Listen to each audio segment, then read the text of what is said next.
ISPR نے باقاعدہ طور پہ بتا بھی دیا کہ زبیر صاحب جو کہ آپ کی کابینہ میں اہم وزیر ہیں، اسد عمر صاحب ان کے بھائی ہیں، زبیر صاحب جو ہیں وہ باقاعدہ طور پہ ملاقاتیں کرتے رہے. 2 ملاقاتیں انہوں نے رپورٹ کیں، 1 اگست کے آخری ہفتے میں، ایک 7 ستمبر کو مذاکرات ناکام ہو گئے اور جو کچھ یہ مانگنے گئے تھے آرمی چیف سے وہ ان کو نہیں ملا. انہوں نے کہا کہ سیاسی معاملات آپ جائیں گورنمنٹ سے بات کریں اور عدالتی قانونی معاملات آپ عدالتوں میں جا کے اپنے مقدمات کا فیس کریں. اس کے بعد پھر یہ PDM بھی بن گیا اور APC بھی ہو گئی، اور اس کے بعد 16 اکتوبر کو چیلنج بھی کر دیا نواز شریف صاحب نے. پھر 18 اکتوبر کو کراچی ہوا. کراچی میں آپ نے دیکھا کہ وہاں پہ ایک اہم ترین آدمی کو اغوا کر لیا گیا اور اس کے بعد اور سندھ گورنمنٹ کہتی ہے کہ ہمیں تو پتہ ہی نہیں کہ وہاں پہ ہو کیا رہا تھا. تو یہ ساری چیزیں ہو رہی تھیں. تو آپ اس بارے میں آپ کیا کہیں گے کہ یہ اغوا اتنے بڑے بڑے ہو رہے ہیں تو وزیر اعظم بالکل لا علم ہیں اور وزیر اعلیٰ سندھ کو بھی نہیں پتا، کسی کو بھی نہیں پتا؟ پہلے تو یہ جو سارا ڈرامہ ہوا، اچھا پہلے مجھے نہیں سمجھ آتی کہ میری پارٹی کے بھی لوگ گھبرا جاتے ہیں. وہ جو جلسہ ہو گیا، انہیں جو جلسے میں نے کہا جلسہ کیا، ایک پولیٹیکل گورنمنٹ، ہمیں کیا فرق پڑتا ہے کوئی پروٹیسٹ کرتا ہے؟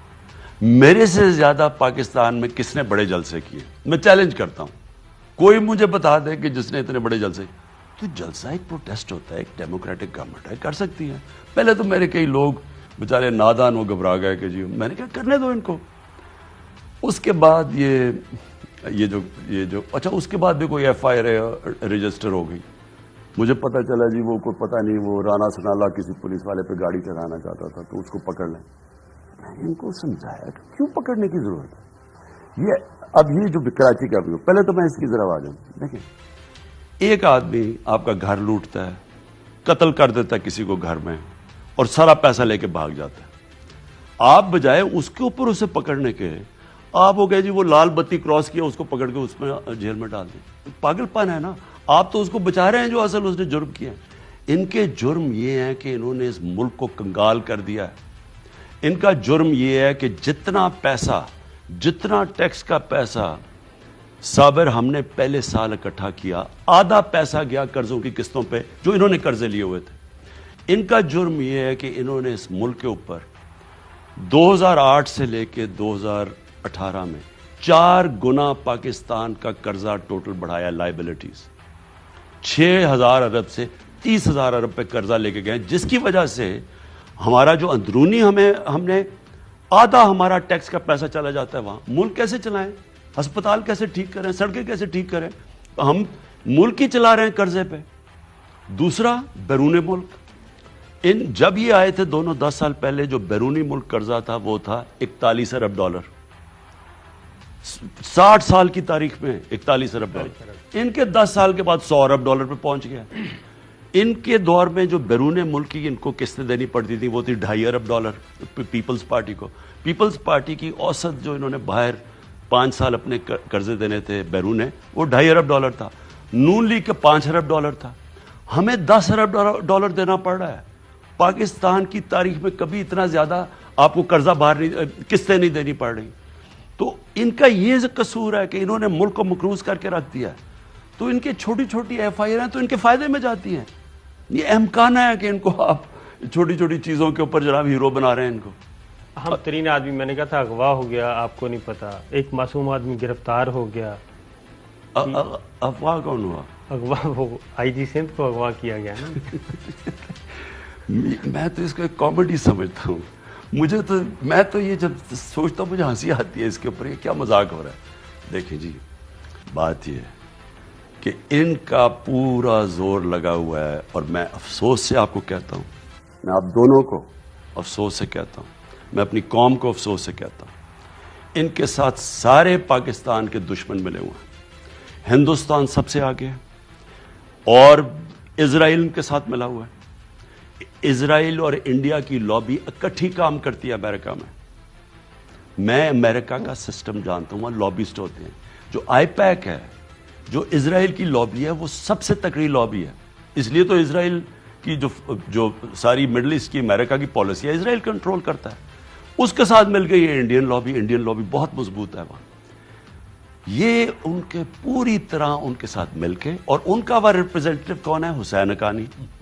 وہ حسین حقانی پوری طرح ان کے ساتھ مل کے انٹرنیشنل سازش چلا رہے. اب یہ دیکھیں وہ کراچی میں وہ جی خانہ جنگی شروع ہو گئی, پولیس اور اس کی فوج کی لڑائی ہو گئی. یہ کون؟ ہندوستان کے سارے بات.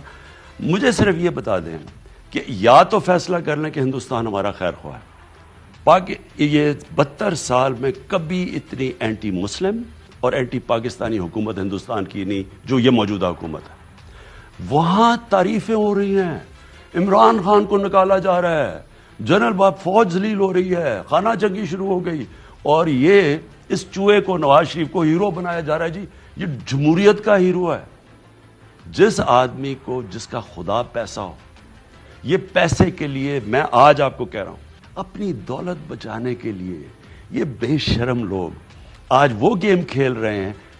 اب مجھے بتائیں, پاکستانی فوج They are playing in the hands of the enemy. سارا نیریٹو آج, اور یہ جب نواز شریف پرائم منسٹر تھا, نریندر مودی سٹیٹمنٹ دے رہے ہیں کہ جی راحیل شریف جنرل وہ دہشت گرد ہے, سٹیٹمنٹ دے رہا ہے. لیکن نواز شریف بڑا اچھا آدمی ہے, لیکن وہ کچھ کر نہیں سکتا. اس کی تعریفیں کر رہا ہے. اس کا میری کیوں نہیں تعریف کرتا وہ, اور فوج کو کیوں نہیں فوج کو برا میری کیوں نہیں تعریف کرتا؟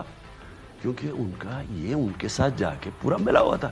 برکا دت نے کتاب میں لکھا ہوا ہے, وہ ان کی سب سے کریڈیبل جرنلسٹ ہے.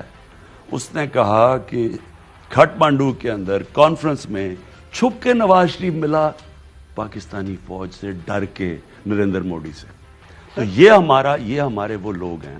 نواز شریف کا جو پرائمری ایم جب سے ہے, یہ ایک بیماری ہے. میں آپ کو آنیسٹلی کہہ رہا ہوں, یہ بیماری ہے, یہ پیسہ لالچ بیماری ہے.